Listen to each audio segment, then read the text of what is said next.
Numéro 5, les cinémas. Là aussi, c'est un véritable scandale. Même si le prix des places est devenu purement et simplement rédhibitoire, vous êtes quand même obligé d'avaler 15 à 20 minutes de déjection avant le film pour lequel vous venez de payer cuir et poil. D'ailleurs, je me demande comment les gens tolèrent encore telle infamie. À mes yeux, le bon sens est le suivant. Soit les places sont bon marché avec de la pub, soit on les laisse au prix actuel mais sans pub. Je pense qu'au prix payé, la moindre des choses serait d'exempter le client de toute forme de publicité, non ? Un peu comme une appli smartphone. Si vous achetez l'abonnement, on vous supprime toute la pub. Ça c'est bien, ça c'est normal. Mais cumuler les deux, c'est scandaleux, vous trouvez pas ? Je me répète, mais je me demande comment les gens peuvent supporter ça. Bref, comme disait je ne sais plus qui, c'est peut-être moi d'ailleurs, ils auraient tort de se priver tant qu'ils trouveront des poires pour les acheter. Donc je vous encourage à ne plus être une de ces poires, et si tout le monde boycotte ces procédés, ils seront bien obligés de revoir leur copie. Alors malgré tout, si vous tenez quand même à laisser un bout de votre salaire dans une place de cinéma, protégez-vous au moins de la pub. Mettez vos écouteurs avec la musique à fond avant d'entrer dans la salle et ne regardez jamais l'écran tant que la lumière reste allumée. Laissez la salle un peu éclairée pendant les pubs est l'obligation qu'ont encore les cinémas de façon à ce que les gens comme nous, qui vomissent la pub, aient la possibilité de sortir sans se casser la figure. Et dès que la lumière s'éteint, vous pouvez rouvrir les yeux, éteindre votre musique, enlever vos écouteurs, ça y est, le parcours du combattant est terminé, vous allez enfin pouvoir profiter de ce pourquoi vous avez tant payé. Numéro 6. Les affiches, les logos, les tracts, etc. dans la rue ou autre. Là, malheureusement, on peut pas y faire grand-chose car sitôt vu, sitôt cru par l'inconscient. Donc l'idéal est de détourner son attention dès que l'on tombe dessus, évidemment sans en lire le contenu, puis de pratiquer au Ho'oponopono sur le moment, ainsi que dès que vous êtes rentré chez vous, afin d'effacer toutes les immondices dans le cil qu'on a pu avaler toute la journée. Avec la pratique, vous constaterez que votre œil ne sera plus attiré par ces affiches de façon réflexe, même celles qui bougent exprès pour attirer votre attention. Mais pour cela, il faut l'éduquer, votre subconscient. Il faut lui montrer que c'est insignifiant, voire mauvais. Et au fil du temps, il repérera la menace du coin de l'œil, mais ne dirigera plus sa zone de focus dessus. Il saura s'en protéger. De cette façon, vous bénéficierez d'une sorte d'immunité où que vous alliez. Numéro 7, la pub en ambiance. Dans les magasins, les cafés, les restaurants, les galeries marchandes, et j'en passe. Tu parles d'une ambiance ? J'en ai déjà parlé au deuxièmement de cette liste dans la vidéo précédente à propos des employés qui doivent subir cette torture. Mais il y a aussi celle que les tauliers imposent aux clients. Bon, ça a moins d'impact, évidemment, car le client ne fait que passer, mais quand même. Comment voulez-vous flâner paisiblement dans la boutique ou boire un verre tranquillement avec vos amis si en fond, vous avez cette radio qui diffuse en permanence pub et infos avec l'agressivité qu'on leur connaît ? Y aller, c'est se jeter dans la gueule du loup à mes yeux. Donc faites comme moi, n'y allez pas. Boycottez carrément ces établissements nocifs au profit de ceux qui respectent leurs clients. Et il y en a, faut juste être sélectif. Car il s'agit bien de respect là. Imposer ces pollutions aux clients, sans qui rien n'existerait, relève de l'indélicatesse au mieux, de la bêtise au pire, d'un mauvais calcul. Car il y a de plus en plus de gens comme moi, ou si vous êtes restés jusqu'ici, comme nous. Et si malheureusement vous n'avez pas d'autre choix que d'y faire vos courses, car c'est la seule supérette à côté de chez vous, eh bien reprenez la tactique du cinéma avec vos écouteurs et la musique à fond, avant de mettre à pied dans la boutique, ou si vous n'en avez pas d'écouteurs, attendez à l'extérieur le retour de la musique. Cette technique empêche votre cerveau d'être brûlé par ces flammes sataniques, comme le soudeur à l'arc utilise des lunettes pour protéger ses yeux. C'est exactement la même chose. Numéro 8. Se réveiller avec la radio à heure précise. Comme je l'explique dans ma vidéo sur les infos, cette pratique est suicidaire pour le mental, le bien-être et la santé, même physique. Être tiré de son sommeil par les pubs ou les infos est un poison quotidien mortel. Oui, mortel.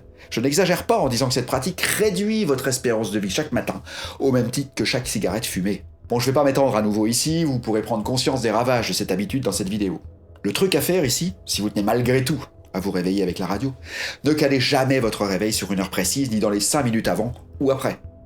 Si au contraire vous le mettez à 10-12 minutes par exemple, vous aurez la chance de vous réveiller en musique avant ou après l'ouverture de la fosse septique, mais plus jamais pendant.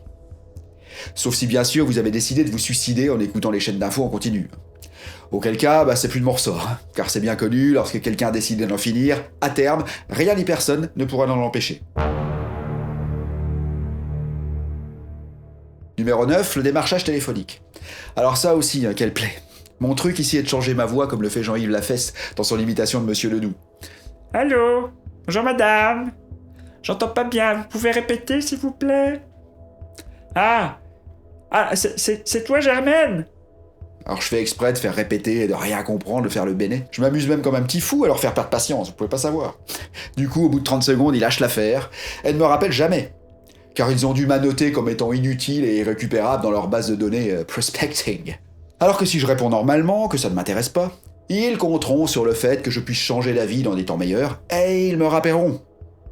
De même que si je m'énerve et les insulte, ils rappelleront pour la même raison avec peut-être encore plus d'ardeur.